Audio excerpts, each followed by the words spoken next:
Welcome to the Worst Sports Channel on YouTube, Hot Garbage Sports with me, Coach Ryan D. The NHL is starting to hit the end of the free agency period. I mean, it never really ends, but we're getting down to the nitty gritty where we're starting to look at league minimum contracts and my favorite, the professional tryout contract, PTO, professional tryout offer. The NHL is a unique place because there are definitely big names every year that end up getting either league minimum $1 million or less, or a professional tryout offer, and you sit there as a head scratcher and go, really?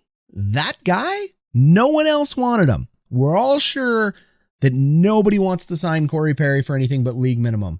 All right, well, I guess the Canadians will sign you and you're off to the Stanley Cup Finals. Let's go ahead and break down some of the professional tryout offers that may be offered this year because they're outstanding free agents from some of the biggest names left in the NHL that are unsigned.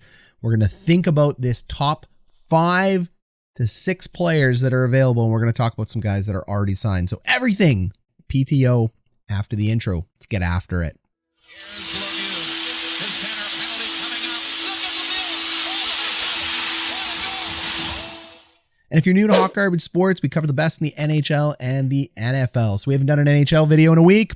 Here it is. Really, really exciting topic. I find professional tryout offers. So drop a like, drop a subscribe if you're into these nuances and nitty gritties within the NHL. All right, first off, let's talk about some of the big names that have already been signed to professional tryouts. It's strange that they signed him at this point. There is still some time left for them to be picked up by teams, but camp is starting.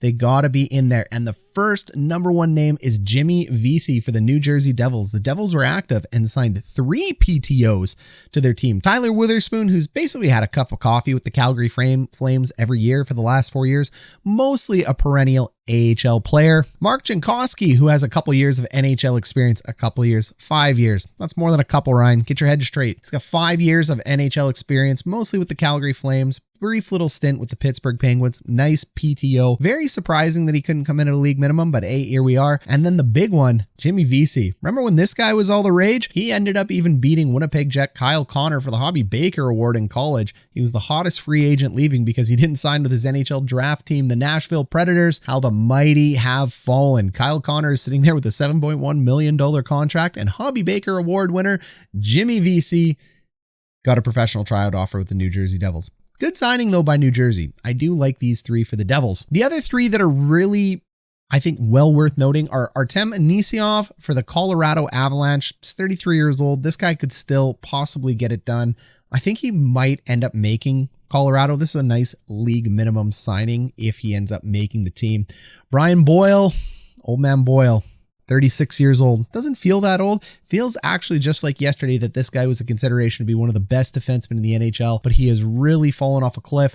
Brian Boyle ends up signing with the Pittsburgh Penguins, and that makes sense. Big veteran team, could fit in well for Pittsburgh. Really provide that 6 to number 8 defensive spot. Can just plug him into the locker room. He's a real pro, as Paul Maurice would say. That's Brian Boyle. Good signing by the Penguins. And then finally, my favorite, Josh Hosang, the guy who dared to wear Mario Lemieux's 66 before he even ever ended up making a team. First round draft pick for the New York Islanders. This guy had all the talent in the world. Probably still does. He's the youngest PTO guy here, but he's got some wonky stuff going on in that brain of his. Definitely ended up keeping him out. And for all the kids that end up watching this channel in their teens, remember I told you that talent would actually get you signed and that IQ doesn't mean that much when it comes to making an NHL team?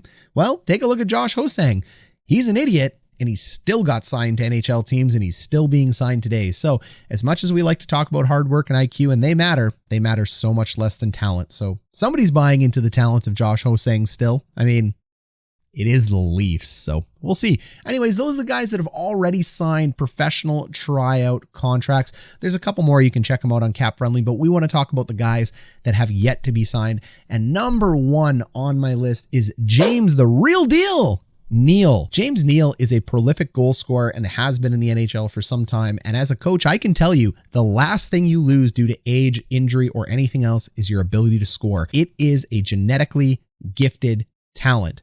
Change my mind. Goal scorers are born. They can be made through hard work and other things, but at the end of the day, this is just pure talent that you either got it or you don't. There's no math equation to being a good goal scorer. James Neal can still score 20 goals. The problem with James Neal and the why he's not signed to a league minimum deal right now yet, or even a PTO, is because he's slow AF. He's always been a plodding skater, even at his peak when he scored 41 goals over there with the Pittsburgh Penguins. James Neal is an awful skater, and the NHL year after year becomes a league where skating becomes even more important. There really aren't bad skaters in the NHL, but compared to NHL skating standards, this guy's a plug. So James Neal's got a lot of grit. I love the chippy attitude of him. He can score, and he might even have some good locker room chemistry. Maybe not. I don't know him well enough, but he seems to be a veteran that people enjoy being around, but he can't skate.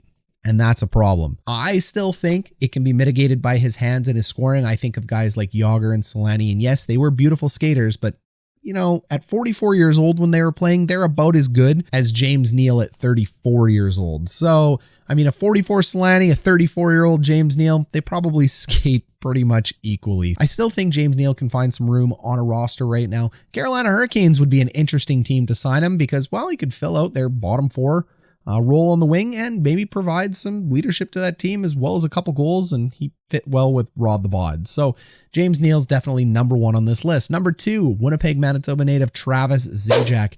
Zajac doesn't have the scoring punch that James Neal does, but Zajac is clearly a leader. He was an assistant captain for the Devils for the longest period of time. If Patrice Bergeron wasn't in the league, he'd probably be named Selke Award winner several times over because he is a fantastic defensive centerman. The problem is Bergeron's here, and that's basically Bergeron's award. So, and Bergeron's still here. So, say love you, Zage. But Travis Zajac still brings a lot to the teams that he can play with. Yes, he's not going to put up big points, but he's a guy you can put on your fourth line and move up to your third line, likely safely due to injury. Heck, he can even play on a first line if required in a pinch. I mean, it's not predominantly where you'd want to put him, but if you're really screwed at that point, he's good enough to still fit in there. So I think Zajac should be another guy that ends up landing with a team with either a league minimum or professional tryout offer to be the least. The Winnipeg Jets, I'd be looking to bring him back. I mean, I think he can be very effective on a fourth line for Winnipeg, especially defensively on the kill. And worst case scenario, you put him as forward 13 or up in the stands. Jason Demers is out there at 33 years old as a defenseman. He really fell off a cliff. He played for Arizona, so it's really hard to evaluate any player from Arizona. I talked about the fact that I didn't like Christian Dvorak going to the Habs for the price. I like Dvorak. I didn't like the price they had to pay. Frankly, because when you come from Arizona, everything just gets skewed. Demers is the same. He could probably still slot in as a 6'7" somewhere. Good depth signing guy.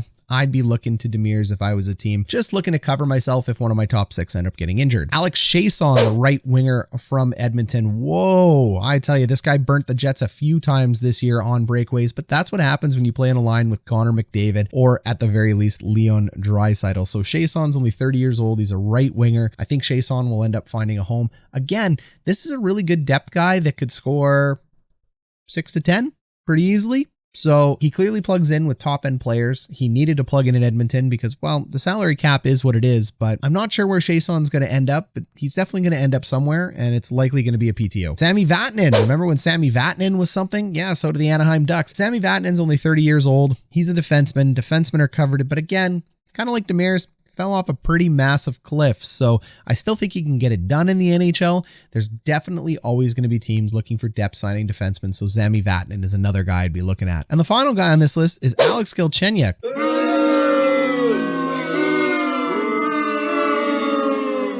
27-year-old left winger. Galchenyuk is a pest. I mean, there's no other way to state it. I put Galchenyuk just in this role of just annoying human being, and teams require that. They definitely do. So again, any team looking for a fourth liner that can come in there, mix it up and get it done, this is a player they should be looking at. I actually thought he was reasonably effective on the Leafs. If I was the Leafs, I'd be looking to bring him back on a PTO again. Just saying. I mean, that's the kind of grit and annoyance that you want out of the league. He does his job. And frankly, if you end up getting into a fight with a guy like a Tom Wilson or something like that out there that are just garbage human beings, go ahead. Throw Galchenyuk after him. Make him bite a kneecap or something like that. Who cares? Sacrifice him to the gods off the temple. Doesn't really matter because it's just Galchenyuk at the end of the day. So I think this is a really good candidate to get a professional tryout offer. I'd rather be playing with him than against him, and he's easily a guy that can be forward 13 in the stands or sent down to the AHL if required. I mean, I think he fits on teams. So to round out our list, we got James Neal, we got Travis Zajac, Jason Demers, Alex Chiasson, Sami Vatanen, and Alex Galchenyuk. All right, this has been and Coach Ryan D for Hawk Harbor Sports. Let me know what you think about the best remaining free agents out there. Are they going to be PTOs or league minimum signings? Catch you in the next one, guys.